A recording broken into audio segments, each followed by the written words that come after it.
బంజారా లంబాడా తెగలు మాట్లాడే గోర్బోలీ భాషను రాజ్యాంగం 8వ షెడ్యూల్లో చేర్చాలని ప్రతిపాదిస్తూ ప్రభుత్వం ఒక తీర్మానాన్ని శాసనసభలో ప్రవేశపెట్టింది.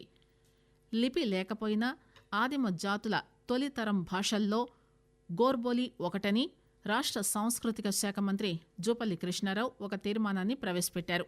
హిందీ తరువాత 11 రాష్ట్రాల్లో ఎక్కువ మంది ప్రజలు మాట్లాడే గోర్బోలీ భాషను రాజ్యాంగం 8వ షెడ్యూల్లో చేర్చేందుకు కేంద్ర ప్రభుత్వం చర్యలు తీసుకోవాలని మంత్రి కోరారు. రాష్ట్రంలో 20 లక్షల మంది బంజారాలు గోర్బోలీ భాషను మాట్లాడతారని చెప్పారు.